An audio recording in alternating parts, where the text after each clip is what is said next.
Lecture number 4, Input Output Instructions in C language. We will study about the printf functions and some input output instructions in C language. So the first topic is what are input output devices. Input output devices क्या होते हैं? Standard input output devices in C language are the keyboard and monitors. जो standard input और output device में होते हैं जिनसे हम इनपुट देते हैं और आउटपुट डिवाइस में होते हैं जिनसे हम आउटपुट लेते हैं. वैसे तो इनपुट्स डिवाइसेस बहुत सारे होते हैं, जैसे कि आपका कीबोर्ड हो गया, उसके बाद आपका माइक हो गया. माइक आपका साउंड ट्रांसफ़र करता है. उसके अलावा माउस हो गया. तो ये इनपुट डिवाइस होते हैं, पर जो स्टैंडर्ड इनपुट डिवाइस होता है वो है आपका कीबोर्ड. और उसी तरह बहुत सारे आउटपुट डिवाइस होते हैं, जैसे मॉनिटर हो गया, प्रिंटर हो गया, स्पीकर हो गया. और उसके अलावा और भी बहुत सारे होते हैं डिवाइसेस जो आउटपुट प्रोवाइड करते हैं अलग अलग तरीके से, वेरियस वेज से. तो स्टैंडर्ड आउटपुट डिवाइस होता है हमारे पास मॉनिटर. तो अब हमारे पास आती है इनपुट आउटपुट इंस्ट्रक्शंस क्या होती हैं, उसके बारे में हमने पढ़ना है. तो सबसे पहले मैं बात करूंगा आउटपुट इंस्ट्रक्शंस के बारे में. सी लैंग्वेज में हमने अब तक जो हमने किया है उसके अंदर, ये लेक्चर नंबर 4 है, इसके अंदर हम लोग पढ़ेंगे इंस्ट्रक्शंस के बारे में. और इंस्ट्रक्शंस में होती हैं जो हम कंप्यूटर को देते हैं जिनसे हमें आउटपुट मिलती है. तो आउटपुट जो है हमारे पास, इनपुट आउटपुट इंस्ट्रक्शंस जो हैं वो हमारे पास दो टाइप की होती है, एक इनपुट इंस्ट्रक्शन, एक आउटपुट इंस्ट्रक्शन. मैं इस लेक्चर के अंदर आउटपुट इंस्ट्रक्शंस बताऊंगा. तो आउटपुट इंस्ट्रक्शंस क्या होती हैं? Output instructions are the command or the statements given to the computer so so that computer print output on the screen. जो हमारे पास स्क्रीन के ऊपर जो प्रिंट होता है थ्रू आउटपुट से, उसको हम कहते हैं आउटपुट इंस्ट्रक्शंस. तो हमारे पास हर एक चीज़ को हम लोग अगर जो प्रिंट करना चाहते हैं, किसी भी चीज़ को अगर हम लोग प्रिंट करना चाहते हैं, तो हमारे पास एक फंक्शन यूज़ होता है जिसको हम कहते हैं प्रिंटफ फंक्शंस. तो जैसे कि अब हमारे पास यहाँ पे प्रिंटफ फंक्शंस क्या होता है? Printf function is a predefined function in C. Printf जो है वो पहले से ही बना हुआ एक फंक्शन है, ये कोई कीवर्ड नहीं है. हमारे पास 32 कीवर्ड्स होते हैं सी लैंग्वेज के अंदर, पर प्रिंटफ जो है वो एक फंक्शन है. इस फंक्शन के अकॉर्डिंग द वैल्यू और the statement written between the parenthesis in printf function in is the output of the standard output devices. जब आप सी लैंग्वेज लिखेंगे, जब आप सी लैंग्वेज का कोई भी प्रोग्राम लिखेंगे, तो उसके अंदर जब आप प्रिंटफ लिखोगे तो कंपाइलर को अपने आप पता चल जाएगा कि आप अब कुछ प्रिंट करवाना चाहते हैं, आउटपुट शो करना चाहते हैं. तो उस आउटपुट को शो करने के लिए जो हमारे पास पैरेंथेसिस हैं प्रिंटफ की, उसके अंदर अगर जो हम जो कर्सर सेमीकोलन होते हैं, जो उसके बीच में अगर जो हम लोग कोई भी स्टेटमेंट लिखेंगे, तो उसको हम लोग एज इट इज़ प्रिंट करा सकते हैं. सो प्रिंटफ फंक्शन जो करता है वो प्रोवाइड करता है टेक्स्ट बेस्ड आउटपुट.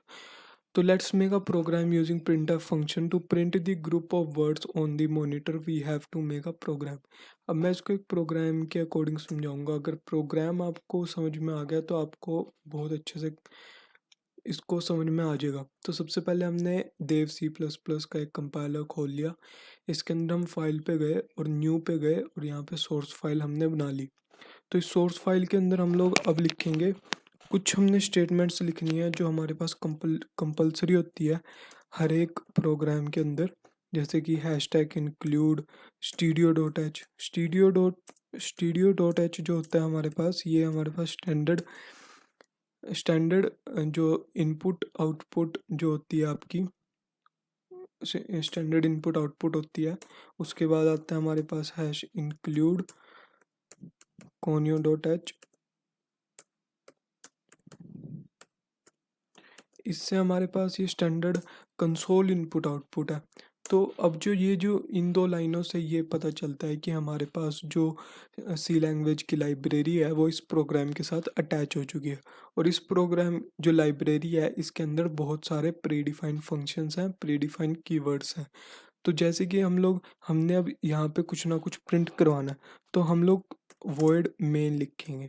वर्ड में लिखने का रीज़न क्या होता है? सबसे बड़ा रीज़न ये होता है कि जो प्रोग्राम होता है, प्रोग्राम आपका हमेशा वर्ड मैन की हेल्प से चलता है.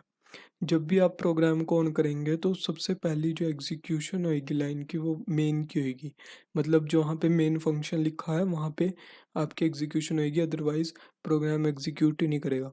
तो अब हम यहाँ पे लिखेंगे प्रिंट एफ। प्रिंट एफ एक प्री डिफाइंड फंक्शन है। तो अब जो है हमने इसके अंदर पैरेंथेसिस लगा दिया। अब हमने यहाँ पे लिखना कि like, comment, share and subscribe this channel. अब ये जो स्टेटमेंट है, जो ये लाइन मैंने लिखी है, ये आपकी प्रिंट हो जाएगी आउटपुट के ऊपर।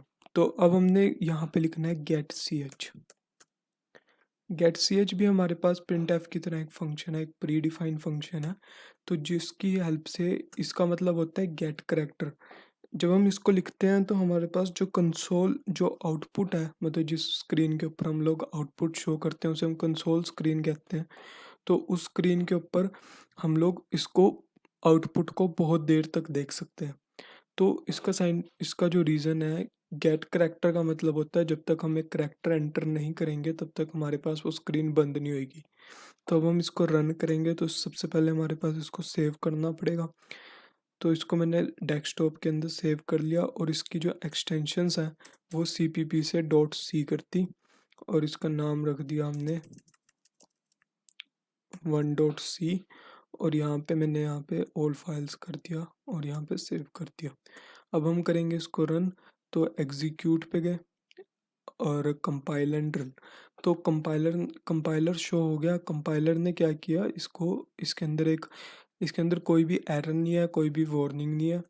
तो और जो ये जो आउटपुट आपको स्क्रीन पे दिख रही है, इसको हम कहते हैं कंसोल स्क्रीन, जिसके ऊपर मैंने लिखा है कि like, comment, share and subscribe this channel. तो इसके इससे क्या हो गया, अब मैं आपको इसको बहुत अच्छे से समझाता हूँ कि जो प्रिंटफ, जो हमारे पास फंक्शंस हैं, ऐसा नहीं है कि हम लोग कुछ भी लिखते हैं तो उसको समझ में आ जाएगा। सी लैंग्वेज की एक बहुत ही अच्छी लाइब्रेरी है जिसके अंदर हमने बहुत सारी चीज़ें हैं। इसके अंदर प्री डिफाइंड है, जैसे कि वॉइड मेन है, ये एक फंक्शन है। इंट मेन भी फंक्शंस होते हैं, वो मैं आपको नेक्स्ट लेक्चर्स में समझाऊंगा। तो वॉइड मेन जो होता है वो होता है आपका मेन फंक्शन, जहाँ से प्रोग्राम स्टार्ट होता है। फिर आता है आपकी ये पैरेंथेसिस। पैरेंथेसिस मतलब कि जो मेन के अंदर जितना भी है, यहाँ से स्टार्ट होके इस वाले पैरेंथेसिस से इस वाले पैरेंथेसिस तक, ये प्रोग्राम के अंदर जो कुछ भी है सबसे पहले तो वो चलेगा। तो प्रिंट एफ हमने लिखा हुआ है, मतलब कि अब कंपाइलर को ये पता है कि हमने कुछ प्रिंट करवाना है, क्योंकि प्रिंट एफ लिखा हुआ है। और जो कर्सर के बीच में, जो मतलब पैरेंथेसिस के बीच में जो भी लाइन होगी वो एज इट इज़ उसके ऊपर प्रिंट हो जाएगी।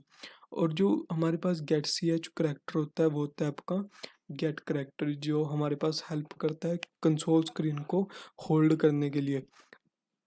ये होल्ड करने का मतलब है कि जब तक हम उसके अंदर कोई करेक्टर एंटर नहीं करेंगे तब तक वो स्क्रीन बंद नहीं होएगी। तो ये आपका सबसे पहला प्रोग्राम है। इस प्रोग्राम के अंदर अगर जो मैं हेलो वर्ल्ड प्रोग्राम बनाते हैं सबसे पहले, वैसे जनरली तो हाँ, आप हेलो वर्ल्ड भी लिख सकते हैं यहाँ पे, और इसकी कंसोल आउटपुट स्क्रीन आपको बहुत देर तक दिखेगी। इसके अलावा एक फंक्शंस और भी होते हैं, जैसे कि हमारे पास एक बहुत इंपॉर्टेंट फंक्शन होता है, वो होता है क्लियर स्क्रीन।